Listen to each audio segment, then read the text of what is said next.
நீங்கள் இணைந்திருப்பது அகிலம் டிவியின் செய்திகளுடன். நாடளாவிய ரீதியில் உள்ள அனைத்து அரசு மற்றும் அரசு அங்கீகாரம் பெற்ற தனியார் பாடசாலைகளில் சிங்கள மற்றும் தமிழ் பாடசாலைகள் இவ்வாண்டுக்கான முதலாம் தவணையின் முதலாம் கட்டம் எதிர்வரும் வெள்ளிக்கிழமையுடன் நிறைவடைய உள்ளது. அதற்கமைய முதலாம் தவணையின் இரண்டாம் கட்டம் ஏப்ரல் 1ஆம் தேதி ஆரம்பமாகும் என கல்வி அமைச்சு தெரிவித்துள்ளது.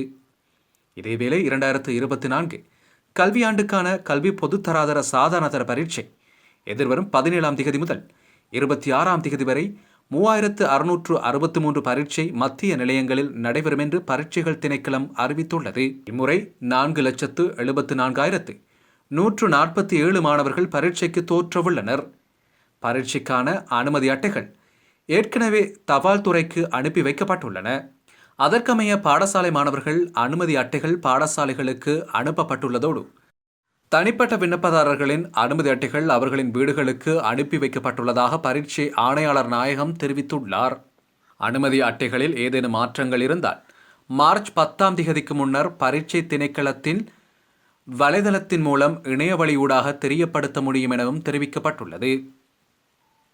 அனைத்து பாடசாலை அதிபர்களும் மாணவர்களுக்கு அனுமதி அட்டைகளை விரைவில் விநியோகிக்க நடவடிக்கை எடுக்குமாறு பரீட்சைகள் ஆணையாளர் நாயகம் கேட்டுக்கொண்டுள்ளார். இன்னும் அனுமதி அட்டைகள் கிடைக்காத மாணவர்கள் தங்கள் அதிபர்களூடாக பரீட்சை திணைக்களத்தை நாடுமாறு அறிவிக்கப்பட்டுள்ளது. இதேவேளை சாதாரணதர பரீட்சை எழுதும் மாணவர்களுக்கான அனைத்து வகுப்புகள், விரிவுரைகள், பயிற்சி பட்டறைகள் உள்ளிட்டவை கடந்த 11ஆம் தேதி செவ்வாய்க்கிழமை நள்ளிரவு முதல் தடை செய்யப்பட்டுள்ளன. இந்த தடை அன்று முதல் பரீட்சைகள் நிறைவடையும் வரை அமுலில் இருக்கும் என தெரிவிக்கப்பட்டுள்ளது.